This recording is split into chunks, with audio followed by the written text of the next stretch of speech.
Hello বন্ধুরা, চলে এলাম আজকে আরেকটা নতুন ভিডিও নিয়ে। আশা করি আপনারা সবাই খুব ভালো আছেন, সুস্থ আছেন এবং মস্ত আছেন। আজকে কথা বলবো হাওয়াইন টেকনিক নিয়ে, আজকে কথা বলবো ফরগিভনেস টেকনিককে নিয়ে। কম বেশি আপনারা সবাই এই টেকনিক জানেন, অথবা এমন মানুষ এখনও হয়তো আছে যারা এই পাওয়ারফুল টেকনিকের কথা এখনও পর্যন্ত জানেননি, অথবা হয়তো আপনি জানেন কিন্তু কিভাবে অ্যাপ্লাই করতে হবে অথবা অ্যাপ্লাই কেন করব সেই সম্পর্কে পুরোটা আপনাদের জানা নেই। তাই আজকে ভিডিওর কথা বলবো এই হাওয়াইন টেকনিক নিয়ে। আজকে কথা বলবো হো'ওপনোপোনো নিয়ে। আমি জানি নামটা শোনার পর আপনাদের মধ্যে অনেকেই হয়তো অলরেডি এই নামটা শুনে ফেলেছেন। আজকে আমি এই হো'ওপনোর ইতিহাস নিয়ে কথা বলবো। আমার মনে হয় যদি আমরা কোনো কিছু আমাদের জীবনে অ্যাপ্লাই করতে চাই এবং সেটা আমাদের যদি সেই টেকনিক সম্পর্কে সম্পূর্ণ নলেজ থাকে, তাহলে এই টেকনিকটা আরও বেশি পাওয়ারফুল হবে এবং যখন আমি আমার লাইফে এই টেকনিক অ্যাপ্লাই করব তার রেজাল্টও 100% পাওয়া যাবে। তো বন্ধুরা, শুনতে থাকুন আজকের এই ভিডিওটা। আর যদি আপনি আমার চ্যানেলে নতুন হন তাহলে চ্যানেলটা সাবস্ক্রাইব করতে ভুলবেন না। তার কারণ আমি এই চ্যানেলে কথা বলি পজিটিভ মাইন্ড কীভাবে আমাদের মেন্টাল, ফিজিক্যাল এবং ফিনান্সিয়াল জায়গায় ইমপ্যাক্ট ফেলে আমাদের জীবনকে অদ্ভুত সুন্দর করে ফেলতে পারে। তাই চ্যানেলটা সাবস্ক্রাইব করতে ভুলবেন না এবং লাইক এবং শেয়ার করে দেবেন। Ho'oponopono, the secret Hawaiian system for wealth, health, peace and more. এই হো'ওপনোপোনো ইতিহাসটা জানার জন্য আপনাকে জানতে হবে একটা বইয়ের সম্পর্কে, যেই বইটার নাম হচ্ছে জিরো লিমিটস। এই জিরো লিমিটসের যিনি অথর, তিনি এই হো'ওপনোর সমস্ত হিস্ট্রি এই বইটাতে লিখেছেন এবং এই বইটা যদি আপনি পড়ে থাকেন তাহলে আপনিও অবশ্যই জেনে যাবেন কোথা থেকে এই হো'ওপনোপোনো প্রেয়ারটা এসেছে এবং কিভাবে কত মানুষের জীবনকে পাল্টে দিয়েছে। তো আজকে জেনে যান হো'ওপনোপোনোর ইতিহাস। এই বইয়ের অথর অর্থাৎ জো ভিটালি। একদিন ওনার বন্ধু মার্কাইন, যিনি পেশায় একজন হিপনোথেরাপিস্ট ছিলেন, একটা সেশন অ্যাটেন্ড করছিল। তখন তিনি অথরকে জোকে জিজ্ঞেস করেন, তুমি কি কোনো এমন মানুষের কথা জানো যিনি মেন্টাল হসপিটালের সব রুগীদেরকে ঠিক করে দিয়েছিলেন, তাদেরকে না দেখে এবং না শুনে? এই কথা শুনে জো একটা ঝটকা খান এবং তিনি মনে মনে ভাবেন এটা কি করে সম্ভব। এবং তারপর থেকেই জো অর্থাৎ অথর এই ব্যক্তির সাথে দেখা করবেন বলে ঠিক করেন। তার মনে অনেক কোশ্চেন ঘুরপাক খেতে থাকে, কি করে এমন হতে পারে, এই মানুষটা কে? এইটা ভাবতে ভাবতে অথরের মনে এটাও আসে যে তিনি এই প্রেয়ার সম্পর্কেও জানতে চান যে কিভাবে এটা কাজ করে।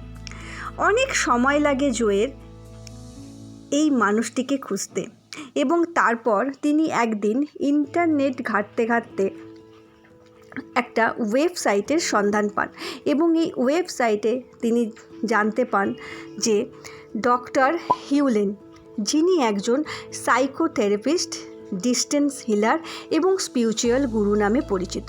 জো জানতে পারে যে এই মানুষটি হচ্ছে সেই মানুষ যার জন্য তিনি এতদিন ওয়েট করছিলেন এবং যাকে তিনি খুঁজছিলেন।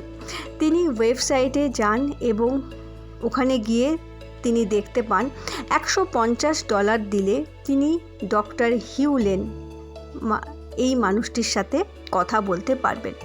জো বলেন যে আমি নিজের জন্য ভগবানের কাছে সারা জীবন কৃতজ্ঞ থাকব, তার কারণ আমি জীবনে অনেক কিছু পেয়েছি, বাড়ি, গাড়ি, নাম, সব কিছু আমার জীবনে ছিল এবং world famous movie the secret মুভিতে অ্যাপিয়ারেন্স দেওয়ার পর থেকে আমাকে আর কোনোদিনও পেছনের দিকে তাকাতে হয়নি। আমি বরাবরই সাফল্যের দিকে এগিয়ে চলেছি। তাই আমার কাছে $150টা খুব একটা বড় অ্যামাউন্ট ছিল না। আমার কাছে যেটা বড় ছিল সেটা হচ্ছে এই জ্ঞানটা জানার। আমি ডক্টর হিউলেনকে হায়ার করি। এরপর ডক্টর হিউলেট জানতে পারি তিনি মেল দ্বারাই লোকের চিকিৎসা করেন। এবং তিনি জানান যে আপনি আপনার সমস্যা আমাকে ডিটেলসে লিখে পাঠিয়ে দেবেন। আপনার সব সমস্যা পড়ে আমি মেডিটেট করব এবং ডিভাইন এনার্জির সাথে জুড়ে আমি মার্গদর্শন পাব এবং ওইভাবেই আমি নিডি ব্যক্তিদের কাছে তাদের সলিউশন পৌঁছে দিই। এই কথা শুনে জোয়ের মাথা গরম হয়ে যায়। তিনি বলেন, এটা আবার কি? এটা তো বিশ্বাসই হচ্ছে না, এর মধ্যে তো কোনো ক্লিয়ারিটিই পাচ্ছি না।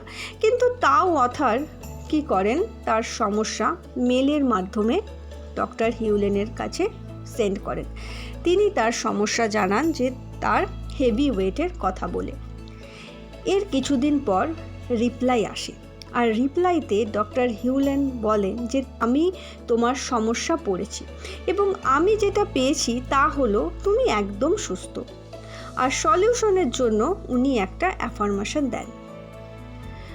তিনি বলেন, তুমি একদম ঠিক, শুধু এখন থেকে নিজের মস্তিষ্ক, শরীর এবং মনকে বলতে থাকো, ঠিক যেমন একটা বাচ্চা তার খেলনার সাথে কথা বলে। খুবই প্রেমের সাথে কথা বলো এবং তারপর নিজের শরীরকে, মস্তিষ্ককে এবং মনকে বলো, আমি যদি কোনো ভুল করি তোমার প্রতি, তাহলে আমাকে ক্ষমা করো। আসলে আমি তোমাকে খুব ভালোবাসি। আমি আমার প্রতিটি শ্বাস প্রশ্বাসের জন্য গ্রেটফুল। তোমার জন্যই আমি জীবিত। ডিয়ার বডি, তুমি আমার প্রিয় বন্ধু, সহযোগী, সহকারী এবং গুরু। এই সব পড়ে অথার তো হতাশ হয়ে যান। তার মনে হয় যে এইগুলো আবার কি বোকামি। এই কথা শোনার জন্য আমি এতদিন ধরে কাজ করলাম, এত চেষ্টা করলাম। উনি তখন ডক্টর হিউলেনকে কল করবার জন্য আবেদন জানান। তার কারণ জো ভাবেন যে এই মানুষটির ইন্টারভিউ নেওয়া দরকার এবং ইন্টারভিউর মাধ্যমে তিনি তার কোশ্চেনের উত্তর পাবেন। এই কারণে তিনি ডক্টর হিউলেনের ইন্টারভিউ নেন এবং তার সাথে দেখা করেন এবং তার সঙ্গে সময় কাটানোরও সৌভাগ্য তিনি পান। তার ইন্টারভিউতে, অর্থাৎ জো যখন ডক্টর হিউলেনের ইন্টারভিউ নেন, সেই ইন্টারভিউতে ডক্টর হিউলেন বলেন, আমি 8 বছর হাওয়াইন স্টেট হসপিটালে কাজ করি, যেখানে অনেক সাইকোপ্যাথ খুনি পেশেন্ট ছিলেন এবং এই পেশেন্ট এতটাই ভয়ঙ্কর ছিল যে ওদের জন্য প্রত্যেক মাসে ওই হসপিটালে যে সাইকোলজি স্টাফেরা ছিল তারা সবাই হসপিটাল ছেড়ে চলে যাচ্ছিল। এরা তখন আমাকে ওই মানসিকগ্রস্ত রোগীদেরকে দেখার জন্য ডাকেন, কিন্তু আমার একটা শর্ত ছিল, আমি কোনো রুগীকে না দেখব না কথা বলবো। আমি শুধু রুগীদের ফাইল দেখে চিকিৎসা করব এবং হসপিটাল অথরিটিও আমার এই কথা মেনে নেয়। এরপর কিছু মাস পর দেখা যায় যে রুগীদেরকে 24 ঘন্টা হাতকড়ি লাগিয়ে রাখা হতো এবং সেই রুগীদেরকেই হাসপাতালের বারান্দায় হাত খুলে পায়চারি করার অনুমতি দেওয়া হয় এবং যাদের রেহাই পাওয়ার কোনো চান্সই ছিল না তাদেরও রেহাই করা হয়। স্টাফ মেম্বাররাও এই কাজটাকে ভীষণ এনজয় করতে থাকে এবং আগের স্টাফরাও যারা হসপিটাল ছেড়ে চলে এসেছিল তারাও আবার হসপিটালে ফিরতে থাকে। এই সব কথা শুনে ভীষণ রোমাঞ্চকর হয়ে ওঠে জো। তিনি জানতে চান যে কী এই মেডিটেশন, এই মেডিটেশনের টেকনিক কী, এবং তিনি এই কথা ডক্টর হিউলেনকে জানান। তিনি বলেন, আমাকে এই টেকনিক কীভাবে এত পাওয়ারফুল হতে পারে সেটা একটুখানি বলুন। এই কথা শুনে ডক্টর হিউলেন খুব শান্তভাবে বলেন, আমাদের দুনিয়া আমরা নিজেরাই বানাই, যা আমরা ভেতরে বলি তাই আমরা বাইরে পাই। যেমন কম্পিউটার থেকে যদি কোনো জিনিস ডিলিট করা হয় তাহলে তা রিসাইকেল বিনে থাকে, ঠিক সেরকমই যদি আমরা আমাদের বুদ্ধিকে কম্পিউটার ভাবি তাহলে আমাদের এক্সপিরিয়েন্স, থট, মেমোরিজ ডিলিট করার পরও কোথায় থাকে? সাবকনশাস মাইন্ডে থেকে যায়, যেটা আমাদের জানাই থাকে না। যেসব ডিলিটেড বিষয় ওইখানে থাকে সেগুলো ওই জায়গাতেই স্টোর হয়ে থাকে। তাই কম্পিউটার হোক বা ব্রেন, যদি আপনাকে পার্মানেন্টলি ডিলিট করতে হয় তাহলে রিসাইকেল বিন থেকে এবং সাবকনশাস মাইন্ড থেকে ক্লিন করতে হবে। তা না হলে ওই যে পুরনো প্রোগ্রাম সেটাই বছরের পর বছর আপনার ব্রেনে চলতে থাকবে। ফ্যাক্ট এটাই যে আমাদের ব্রেনে পার সেকেন্ডে 14 মিলিয়ন বিটসের থটস ইনফরমেশন প্রসেস হয়, কিন্তু এর থেকে আমাদের কনসাস মাইন্ড 11 থেকে 12 বিটস পার সেকেন্ডে প্রসেস করতে পারে। 14 মিলিয়ন ইনফরমেশন থেকে মাত্র 11 থেকে 12 বিট প্রসেস হয়, তাহলে প্রসেসিং কিন্তু অনেকটাই কম। সারাদিন যদি 50,000 থটস থাকে, তার থেকে যদি 80% নেগেটিভ হয়, তাহলে ভাবুন এই চিন্তাধারাই আমাদের কতটা ক্ষতিকারক হতে পারে।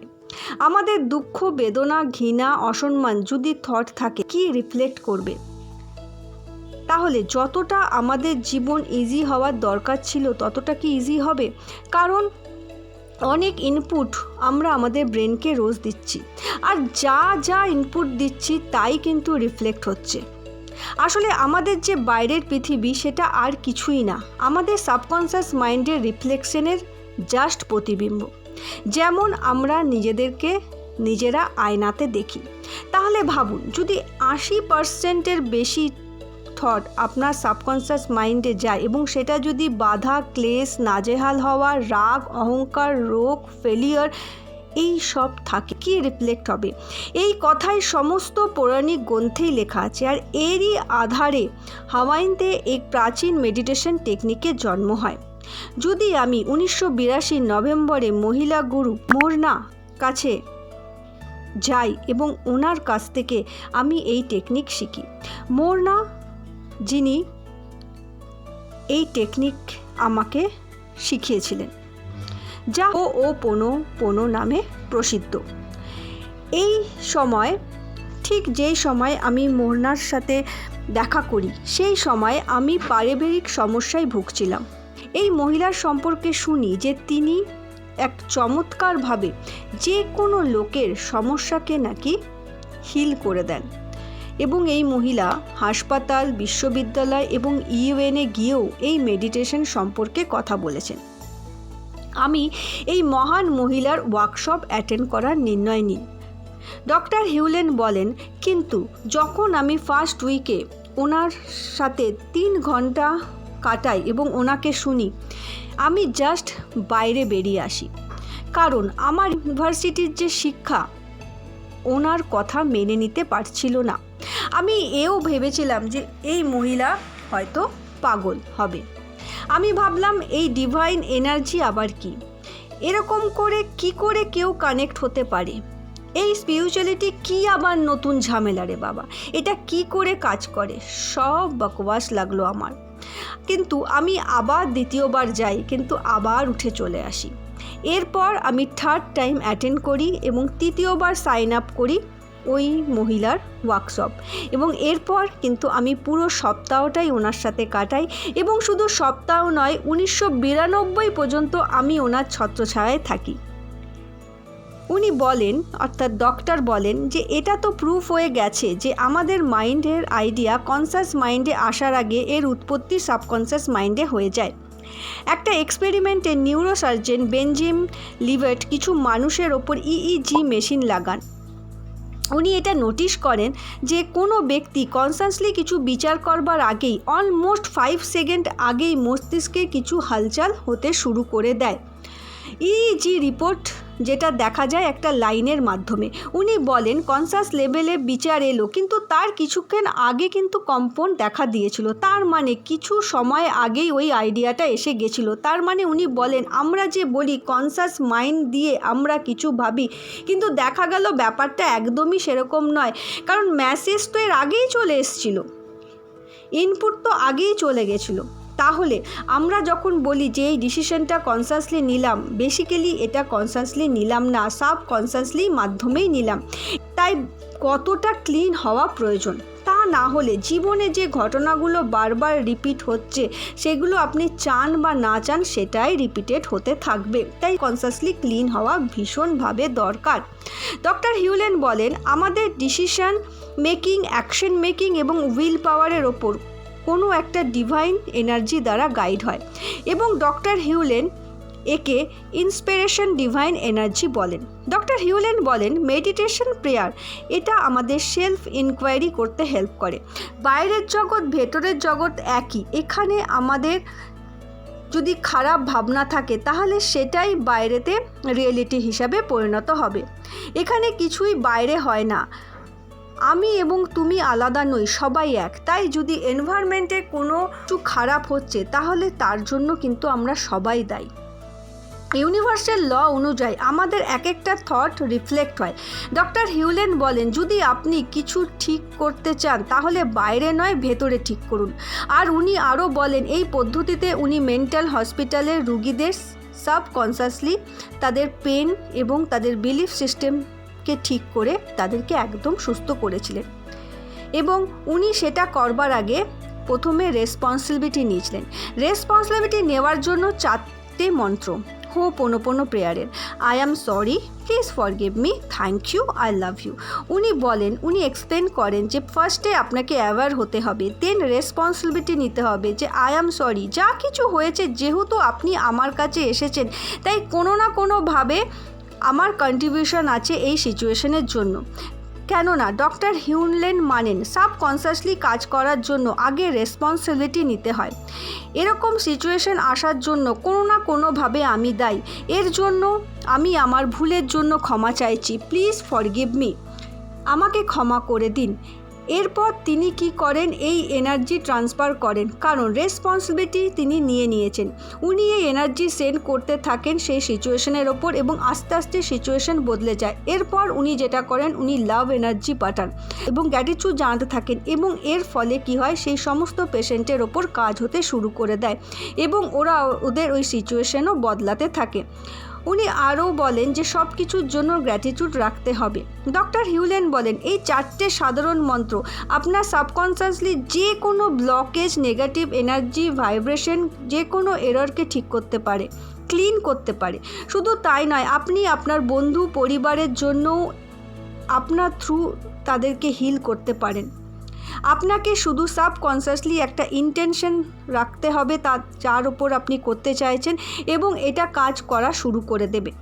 জো ভিটালি উনি বলেন উনি অনেক মাইন্ড ব্লকেজিং টেকনিক শিখেছিলেন ডক্টর হিউলেনের কাছ থেকে। প্রথম এই টেকনিক করতে একটু সময় লাগে, কিন্তু যখন এটা প্র্যাকটিসে এসে যায় তখন খুব তাড়াতাড়ি এই টেকনিকের রেজাল্ট পাওয়া যায়। তো বন্ধুরা, এটা হলো এই হোপোনোপোনো প্রেয়ারের ইতিহাস। এইভাবেই হোপোনোপোনো প্রেয়ারটা এসেছিল এবং এই হোপোনোপোনো টেকনিক দিয়ে প্রচুর মানুষের জীবন বদলাতে হেল্প হয়েছে। তাই আজকে থেকে আপনি যেহেতু হোপোনোপোনোর ইতিহাসটা জেনে গেলেন, আশা করি আপনার কাছে এই টেকনিক সম্পর্কে খুব ভালো ধারণা এসে গেল এবং এই টেকনিক কিভাবে অ্যাপ্লাই করা যায় এবং কোন কোন জায়গাতে অ্যাপ্লাই করে আপনি হিল করতে পারেন সেটা নিয়েও আমি নেক্সট ভিডিওতে অবশ্যই কথা বলবো।